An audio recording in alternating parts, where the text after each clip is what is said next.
बिस्मिल्लाहिर्रहमानिर्रहीम। मैं मोहम्मद सरफराज एक बार फिर दोस्तों की खिदमत हाज़र थी। मेरे नाल ने जनाब ਜ਼ਾਹਿਦ ਨਜ਼ੀਰ ਸਾਹਿਬ।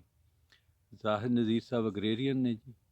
ਇਹਨਾਂ ਦੀ ਐਮਫਿਲ ਦੀ ਜਿਹੜੀ ਰਿਸਰਚ ਸੀ ਉਹ ਸੀਗੀ ਸਟੀਵੀਆ ਤੇ ਇਹਨਾਂ ਦੇ ਨਾਲ ਸਟੀਵੀਆ ਦੇ ਬਾਰੇ ਗੱਲਬਾਤ ਕਰਦੇ ਹਾਂ, ਕਿਉਂਕਿ ਸਟੀਵੀਆ ਜਿਹੜਾ ਅੱਜ ਕੱਲ੍ਹ ਇਹਦੀ ਬੜੀ ਪਬਲਿਸਿਟੀ ਹੋ ਰਹੀ ਆ ਔਰ ਇਹਦੇ ਬੜੇ ਫਾਇਦੇ ਦੱਸੇ ਜਾ ਰਹੇ, ਇਹਦੇ ਲਾਉਣ ਦੇ ਤਰੀਕੇ।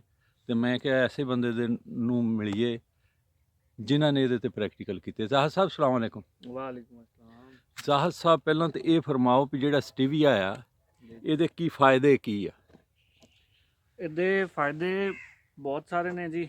ਸਭ ਤੋਂ ਪਹਿਲੇ ਤੇ ਦੇਖਿਆ ਜਾਵੇ ਤੇ ਇਹਨੂੰ ਕੁਦਰਤੀ ਸ਼ੂਗਰ ਦਾ ਇੱਕ ਜ਼ਰੀਆ, ਕੁਦਰਤੀ ਚੀਨੀ ਦਾ ਨੇਮੁਲ ਬਦਲ ਜਿਹੜਾ ਵਾ ਉਹਨੂੰ ਕਿਹਾ ਜਾਂਦਾ ਵਾ। ਹਾਂਜੀ। ਔਰ ਇਹਦਾ ਬਹੁਤ ਸਾਰੀਆਂ ਬਿਮਾਰੀਆਂ ਐਵੇਂ ਦੀਆਂ ਵਾ ਇਨਸਾਨਾਂ ਦੇ ਵਿੱਚ, ਜਿਹਦਾ ਇਹ ਇੱਕ ਹੱਲ ਹੈ ਅਗਰ ਇਹਨੂੰ ਮੁਸਤਕਿਲ ਤੌਰ 'ਤੇ ਇਸਤੇਮਾਲ ਕੀਤਾ ਜਾਵੇ ਤੇ ਜਿਹਦੇ ਵਿੱਚ ਮੋਟਾਪੇ ਤੋਂ ਬਚਿਆ ਜਾ ਸਕਦਾ। ਤੁਹਾਡਾ ਜਿਹੜੀ ਤੁਸੀਂ ਚੀਨੀ ਇਸਤੇਮਾਲ ਕਰਦੇ ਹੋ ਉਹਦੀ ਵਜ੍ਹਾ ਤੋਂ ਜਿਹੜੇ ਮਸਲੇ ਮਸਾਇਲ ਆਉਂਦੇ ਨੇ ਉਹਨਾਂ ਤੋਂ ਬਚਿਆ ਜਾ ਸਕਦਾ। ਸ਼ੂਗਰ ਦੇ ਮਰੀਜ਼ਾਂ ਵਾਸਤੇ ਬਹੁਤ ਬਿਹਤਰੀਨ ਹੈ। ਇਹ ਸ਼ੂਗਰ ਦੇ ਮਰੀਜ਼ਾਂ ਦੀ ਸ਼ੂਗਰ ਨਹੀਂ ਵਧੇਗੀ ਇਹ ਖਾ ਕੇ? ਨਹੀਂ ਜੀ, ਇਹ ਇੱਕ ਨੈਚੁਰਲ ਜ਼ਰੀਆ ਵਾ ਚੀਨੀ ਦਾ, ਮਿਠਾਸ ਦਾ। ਇਸ ਵਜ੍ਹਾ ਤੋਂ ਨੈਚੁਰਲ ਜਿਹੜੇ ਸੋਰਸਿਸ ਨੇ ਉਹਨਾਂ ਦੀ ਵਜ੍ਹਾ ਤੋਂ ਜਿਹੜੀ ਸ਼ੂਗਰ ਹੈ ਉਹ ਮਤਲਬ ਨਹੀਂ ਵੱਧਦੀ, ਕੰਟਰੋਲ ਦੇ ਵਿੱਚ ਰਹੇਗੀ। ਠੀਕ ਹੈ। ਤੇ ਮਤਲਬ ਸ਼ੂਗਰ ਦੇ ਮਰੀਜ਼ਾਂ ਲਈ ਅੱਛਾ ਹੈ, ਮੋਟਾਪੇ ਤੋਂ ਬਚਿਆ ਜਾ ਸਕਦਾ ਹੈ। ਚੀਨੀ ਦੀ ਤੁਹਾਡਾ ਬਲੱਡ ਪ੍ਰੈਸ਼ਰ ਇਹਦੇ ਨਾਲ ਕੰਟਰੋਲ ਹੁੰਦਾ ਵਾ, ਮੋਟਾਪਾ ਮਤਲਬ ਕੰਟਰੋਲ ਕਰ ਸਕਦੇ ਹੋ ਤੁਸੀਂ। ਚੀਨੀ ਦਾ ਬਿਹਤਰੀਨ ਨੇਮੁਲ ਬਦਲ। ਚੀਨੀ ਦਾ ਬਿਹਤਰੀਨ ਨੇਮਲ ਬਦਲ। ਤੇ ਦੂਸਰਾ ਇਹ ਦੱਸੋ ਇਹਦਾ ਦਰਖਤ ਕਿੱਡਾ ਕੁ ਹੁੰਦਾ? ਦਰਖਤ ਤੇ ਨਹੀਂ ਕਿਹਾ ਜਾ ਸਕਦਾ ਜੀ, ਇੱਕ ਝਾੜੀ ਨੂੰਮਾ ਪੌਦਾ ਹੁੰਦਾ ਵਾ। ਅੱਛਾ ਜੀ। ਮੈਕਸਿਮਮ ਇਹਦੀ ਹਾਈਟ ਹੋਏਗੀ 2.5 ਫੀਟ ਤੱਕ ਮੈਕਸਿਮਮ ਹੁੰਦਾ ਵਾ। ਔਰ ਇਹ ਜਿੰਨਾ ਪੁਰਾਣਾ ਹੁੰਦਾ ਜਾਏਗਾ ਔਰ ਉਨਾ ਮਤਲਬ ਹਾਈਟ ਤੇ ਵਧੇਗੀ, ਲੇਕਿਨ ਕੋਸ਼ਿਸ਼ ਕਰਨੀ ਚਾਹੀਦੀ ਕਿ ਫਰੈਸ਼ ਲੀਫ ਜਿਹੜੇ ਨੇ ਉਹ ਜ਼ਿਆਦਾ ਯੂਜ਼ ਕੀਤੇ ਜਾਣ। ਜਿਹੜਾ ਹੈਗਾ ਨਾ ਜੀ ਕੋਈ 2.5-3 ਫੁੱਟ ਤੱਕ ਉੱਥੇ ਤੱਕ ਹੀ ਰੱਖ। ਤਕਰੀਬਨ ਇੱਥੇ ਤੱਕ ਰਹਿੰਦਾ ਵਾ। ਹਾਂਜੀ, ਵੈਸੇ ਤਾਂ ਵੱਧ ਜਾਂਦਾ। ਮੈਂ ਦੇਖਿਆ ਜੀ ਟੋਬੇ ਮੀਆਂ ਸਈਦ ਦੀ ਨਰਸਰੀ ਤੋਂ 5 ਫੁੱਟ ਦਾ ਹੋਇਆ ਸੀ। ਬਹੁਤ ਕੋਈ ਪੁਰਾਣਾ ਪੌਦਾ ਹੋਏਗਾ ਜਿਹੜਾ ਇੰਨੀ ਹਾਈਟ ਤੱਕ ਚਲਾ ਜਾਏਗਾ। ਅੱਛਾ ਜੀ। ਹਾਂਜੀ। ਹੁਣ ਤੁਸੀਂ ਇਹ ਦੱਸੋ ਇਹਨੂੰ ਕਾਸ਼ਤ ਕਿੱਦਾਂ ਕੀਤਾ ਜਾਂਦਾ? ਕਾਸ਼ਤ ਬੇਸਿਕਲੀ ਮੈਂ ਇਹਦੀ ਹਿਸਟਰੀ ਤੁਹਾਨੂੰ ਦੱਸਾਂ ਤੇ ਯੂਰਾਗੋਏ ਇੱਕ ਮੁਲਕ ਆ, ਉੱਥੇ ਬੇਸਿਕਲੀ ਇਹ ਜਿਵੇਂ ਆਪਣੇ ਇੱਥੇ ਜੜੀ ਬੂਟੀਆਂ ਜਾਂ ਝਾੜੀਆਂ ਉੱਗਦੀਆਂ ਨੇ, ਹਾਂਜੀ। ਐਵੇਂ ਉੱਥੇ ਉੱਗਿਆ ਸੀ ਇਹ। ਔਰ ਇਹਨੂੰ ਡਿਸਕਵਰ ਜਿਨ੍ਹਾਂ ਨੇ, ਸਾਇੰਟਿਸਟ ਨੇ ਕੀਤਾ ਸੀ, ਉਹਨਾਂ ਦੀ ਨਾਮ ਦੇ ਉੱਤੇ ਹੀ ਇਹਨਾਂ ਦਾ ਨਾਮ ਰੱਖਿਆ ਗਿਆ ਸਟੀਵੀਆ, ਇਸ ਪੌਦੇ ਦਾ। ਅੱਛਾ, ਉਸ ਸਾਇੰਸਦਾਨ ਦਾ ਹੀ ਨਾਂ ਸਟੀਵੀਆ ਉਹਦੇ ਸੀ? ਨਾਮ ਦੇ ਵਿੱਚ ਆਉਂਦਾ ਸੀ। ਅੱਛਾ ਜੀ। ਤੇ ਇਹ ਜੀ ਉਹਨਾਂ ਨੇ ਮਤਲਬ ਦੇਖਿਆ ਕਿ ਇਹਦੇ ਪੱਤੇ ਉਹਨਾਂ ਨੇ ਖਾਦੇ ਤੇ ਉਹ ਬਹੁਤ ਜ਼ਿਆਦਾ ਮਿੱਠੇ ਸੀ। ਜੀ। ਤੇ ਉਹਨਾਂ ਨੇ ਫਿਰ ਇਹਦੇ ਤੇ ਰਿਸਰਚ ਸਟਾਰਟ ਕੀਤੀ। ਜੀ। ਤੁਹਾਡਾ ਸਵਾਲ ਸੀਗਾ ਕਿ ਇਹਨੂੰ ਲਾਇਆ ਕਿਵੇਂ ਜਾ ਸਕਦਾ। ਹਾਂਜੀ। ਬੀ ਦੇ ਥਰੂ ਬੇਸਿਕਲੀ ਜਿੰਨੇ ਵੀ ਪੌਦੇ ਨੇ ਉਹ ਕੁਛ ਮਤਲਬ ਜ਼ਿਆਦਾਤਰ ਬੀ ਦੇ ਥਰੂ ਉੱਗਦੇ ਨੇ। ਜੀ। ਲੇਕਿਨ ਇਸ ਪੌਦੇ ਦਾ ਇਹ ਮਸਲਾ ਵਾ ਕਿ ਬੀ ਦੇ ਥਰੂ ਬਹੁਤ ਘੱਟ ਉੱਗਦਾ ਵਾ। ਜੀ। ਇਸ ਵਾਸਤੇ ਇਹਦਾ ਜਿਹੜਾ ਮੇਰੀ ਰਿਸਰਚ ਵੀ ਇਸੇ ਚੀਜ਼ ਤੇ ਸੀਗੀ ਕਿ ਅਗਰ ਬੀ ਦੇ ਥਰੂ ਨਹੀਂ ਉੱਗਦਾ ਤੇ ਐਵੇਂ ਦਾ ਇੱਕ ਤਰੀਕਾ ਹੋਣਾ ਚਾਹੀਦਾ ਜਿਹਦੇ ਨਾਲ ਇਹਨੂੰ ਆਪਾਂ ਘੱਟ ਟਾਈਮ ਦੇ ਵਿੱਚ ਜ਼ਿਆਦਾ ਪੌਦੇ ਤਿਆਰ ਕਰ ਸਕੀਏ। ਜੀ। ਉਹ ਟਿਸ਼ੂ ਕਲਚਰ ਤਕਨੀਕ ਦੇ ਥਰੂ, ਮਤਲਬ ਜਾਪਾਨ ਦੇ ਵਿੱਚ ਇਹਦੇ ਤੇ ਕੰਮ ਹੁੰਦਾ ਵਾ, ਚਾਈਨਾ ਦੇ ਵਿੱਚ ਐਵੇਂ ਉਗਾਉਂਦੇ ਨੇ ਇਹਨੂੰ, ਟਿਸ਼ੂ ਕਲਚਰ ਕਰਦੇ ਨੇ। ਕੋਈ ਵੀ ਪੌਦੇ ਦਾ ਹਿੱਸਾ ਲੈ ਕੇ ਟੈਸਟ ਟਿਊਬ ਦੇ ਵਿੱਚ ਆਰਟੀਫਿਸ਼ੀਅਲ ਮੀਡੀਆ ਬਣਾ ਕੇ ਉਹਦੇ ਵਿੱਚ ਇਹਨੂੰ ਤਿਆਰ ਕੀਤਾ ਜਾਂਦਾ। ਪਾਕਿਸਤਾਨ ਦੇ ਵਿੱਚ ਇਹਦਾ ਹੈ ਕਿ ਤੁਸੀਂ ਇਹਦਾ ਜਿਵੇਂ ਕਲਮਕਾਰੀ ਕਹਿ ਸਕਦੇ ਹੋ ਤੁਸੀਂ ਇਹਨੂੰ, ਕਿ ਕੱਟ ਕੇ ਅਗਰ ਉਹਨੂੰ ਲਾ ਦੋਗੇ ਤੇ ਉਸੇ ਤੋਂ ਨਵਾਂ ਪੌਦਾ ਤਿਆਰ ਹੋ ਸਕਦਾ। ਕਲਮ ਤੋਂ ਨਵਾਂ ਪੌਦਾ ਤਿਆਰ ਹੋ ਸਕਦਾ? ਹਾਂਜੀ, ਹੋ ਸਕਦਾ। ਠੀਕ ਹੈ ਜੀ। ਤੇ ਦੂਸਰਾ ਇਹ ਦੱਸੋ ਜਿਹੜੀ ਆਬੋ ਹਵਾ ਪੰਜਾਬ ਦੀ ਹੈ ਇਹਦੇ ਵਿੱਚ ਇਹ ਹੋ ਜਾਂਦਾ? ਹਾਂ, ਅਗਰ ਤੁਸੀਂ ਕਿਸੇ ਕੰਟਰੋਲ ਇਨਵਾਇਰਨਮੈਂਟ ਦੇ ਵਿੱਚ ਰੱਖਦੇ ਹੋ, ਮਤਲਬ ਕਿ ਤੁਹਾਡੇ ਕੋਲ ਉੱਥੇ ਸਨਲਾਈਟ ਇੰਨੀ ਜ਼ਿਆਦਾ ਨਾ ਹੋਵੇ, ਬਾਕੀ ਚੀਜ਼ਾਂ ਤੁਸੀਂ ਕੰਟਰੋਲ ਕਰਕੇ ਰੱਖਦੇ ਹੋ, ਉੱਥੇ ਤੇ ਹੋ ਜਾਏਗਾ ਇਹ। ਲੇਕਿਨ ਕਮਰਸ਼ੀਅਲ ਪਰਪਸ ਤੇ ਜਿਵੇਂ ਆਪਣੇ ਇੱਥੇ ਬਾਕੀ ਫਸਲਾਂ ਹੁੰਦੀਆਂ ਨੇ ਉਵੇਂ ਇਹਨੂੰ, ਮੇਰਾ ਪੁਆਇੰਟ ਆਫ ਵਿਊ ਇਹ ਆ ਕਿ ਨਹੀਂ ਹੋਏਗਾ। ਔਰ ਮੇਰਾ ਤਜਰਬਾ ਵੀ ਇਹ ਆ ਕਿ ਮੈਂ ਕੋਸ਼ਿਸ਼ ਕੀਤੀ ਸੀ, ਅਸੀਂ ਗ੍ਰੀਨ ਹਾਊਸ ਦੇ ਵਿੱਚ, ਹਾਲਾਂਕਿ ਕੰਟਰੋਲ ਇਨਵਾਇਰਨਮੈਂਟ ਸੀ, ਉੱਥੇ ਵੀ ਇੱਕ ਮਖਸੂਸ ਟਾਈਮ ਤੋਂ ਬਾਅਦ ਇਹਦੇ ਪੱਤੇ ਜਿਹੜੇ ਨੇ ਉਹ ਸੜਨਾ ਸ਼ੁਰੂ ਹੋ ਜਾਂਦੇ ਨੇ। ਇਹਨੂੰ ਕਿੰਨਾ ਟੈਂਪਰੇਚਰ ਚਾਹੀਦਾ ਜੀ? ਤਕਰੀਬਨ ਇਹਦਾ ਟੈਂਪਰੇਚਰ 16 ਤੋਂ 24 ਦੇ ਦਰਮਿਆਨ, 16 ਤੋਂ ਐਵਰੇਜ 24? ਟੈਂਪਰੇਚਰ। ਇਹਦਾ ਮਤਲਬ ਸਾਡੇ ਪਹਾੜੀ ਇਲਾਕਿਆਂ 'ਚ ਹੋ ਸਕਦਾ? ਹਾਂਜੀ, ਮੈਂ ਅਗਰ ਤੁਹਾਨੂੰ ਦੱਸਾਂ ਕਿ ਮੇਰੀ ਜਦੋਂ ਮੈਨੂੰ ਇਹਦੇ ਤੇ ਮਿਲਿਆ ਸੀ ਰਿਸਰਚ ਕਰਨ ਵਾਸਤੇ, ਮੈਂ ਕੋਸ਼ਿਸ਼ ਕੀਤੀ ਪਹਿਲੇ ਤੇ ਪੌਦਾ ਮਿਲ ਨਹੀਂ ਸੀ ਰਿਹਾ ਨਾ। ਹਾਂਜੀ। ਉਸ ਤੋਂ ਬਾਅਦ ਮੈਂ NARC ਇਸਲਾਮਾਬਾਦ ਤੋਂ ਕੰਟੈਕਟ ਕੀਤਾ, ਉਹਨਾਂ ਨੇ ਰਿਫਿਊਜ਼ ਕਰਤਾ। ਉਹਨਾਂ ਕੋਲ ਪਹਿਲੇ ਕੁਝ ਪੌਦੇ ਹੈ ਸੀ, ਉਹਨਾਂ ਨੇ ਬਾਅਦ ਵਿੱਚ ਮਨਾ ਕਰਤਾ ਕਿ ਸਾਡੇ ਕੋਲ ਪੌਦੇ ਨਹੀਂ ਹੈ। ਫਿਰ ਮੈਨੂੰ ਪਤਾ ਚੱਲਿਆ Ayub agriculture research centre Faisalabad ਤੋਂ, ਹਾਂਜੀ, ਉੱਥੇ ਵੀ ਮੈਂ ਗਿਆ ਤੇ ਉੱਥੇ ਵੀ 4 ਜਾਂ 5 ਪੌਦੇ ਪਏ ਸੀ ਉਹਨਾਂ ਕੋਲ, ਗਮਲੇ ਦੇ ਵਿੱਚ ਹੀ ਲੱਗੇ ਹੋਏ ਸੀ। ਠੀਕ ਹੈ। ਤੇ ਫਿਰ ਮਤਲਬ ਲੱਭਦੇ ਜ਼ਾਹਿਰ ਹੈ ਮੈਂ ਰਿਸਰਚ ਕਰਨੀ ਸੀ, ਤੇ ਇੱਕ ਡਾਕਟਰ ਜ਼ਿਆ ਸਾਹਿਬ ਸੀ ਜਾਂ ਸ਼ਾਹਿਦ ਨਾਮ ਸੀ ਉਹਨਾਂ ਦਾ, ਉਹਨਾਂ ਨੇ ਸ਼ਾਹਿਦ ਜ਼ਿਆ। ਸ਼ਾਹਿਦ ਜ਼ਿਆ ਸਾਹਿਬ, ਹਾਂਜੀ। ਉਹਨਾਂ ਨੇ ਮੈਨੂੰ ਇਸਲਾਮਾਬਾਦ ਤੋਂ ਲੋਕ ਸਾਂਝ ਫਾਊਂਡੇਸ਼ਨ ਦੇ ਵਿੱਚ ਨੇ, ਮੈਂ ਉਹਨਾਂ ਦਾ ਸ਼ੁਕਰੀਆ ਵੀ ਅਦਾ ਕਰਨਾ ਚਾਹਾਂਗਾ। ਉਹਨਾਂ ਨੇ ਮੈਨੂੰ ਕੁਝ ਪੌਦੇ ਦਿੱਤੇ ਸੀ ਲੋਕ ਸਾਂਝ ਵਾਲਿਆਂ ਨੇ। ਲੋਕ ਸਾਂਝ ਵਾਲਿਆਂ ਨੇ। ਉਸ ਅੱਛਾ ਤੋਂ ਜੀ। ਬਾਅਦ ਜਿਹੜਾ ਮੇਰਾ ਮੇਨ ਸੋਰਸ ਸੀਗਾ ਜਿੱਥੋਂ ਮੈਂ ਪੌਦੇ ਲੈਂਦਾ ਸੀ, ਫੈਸਲਾਬਾਦ ਦੇ ਵਿੱਚ ਇੱਕ ਨਰਸਰੀ ਆ, ਤੇ ਇਮਰਾਨ ਬਾਈ ਉਹਨਾਂ ਦਾ ਨਾਮ ਆ, ਜੀ। ਤੇ ਅਲਾਈਡ ਬੈਂਕ ਦੇ ਬਿਲਕੁਲ ਸਾਹਮਣੇ ਉਹਨਾਂ ਦੀ ਨਰਸਰੀ ਸੀ। ਅੱਛਾ ਜੀ। ਉਹਨਾਂ ਕੋਲੋਂ ਬੇਸਿਕਲੀ ਪੌਦੇ ਮੈਨੂੰ ਮਿਲਦੇ ਹੁੰਦੇ ਸੀ, ਔਰ ਉਹ ਉਸ ਟਾਈਮ ਚਾਰਜ ਕਰਦੇ ਹੁੰਦੇ ਸੀ, 80 ਰੁਪਏ ਦਾ ਪੌਦਾ ਦਿੰਦੇ ਹੁੰਦੇ ਸੀ ਮੈਨੂੰ। ਜੀ। ਤਕਰੀਬਨ ਕੋਈ 1.5 ਤੋਂ 2 ਫੀਟ ਦਾ ਪੌਦਾ ਹੁੰਦਾ ਸੀ। ਠੀਕ।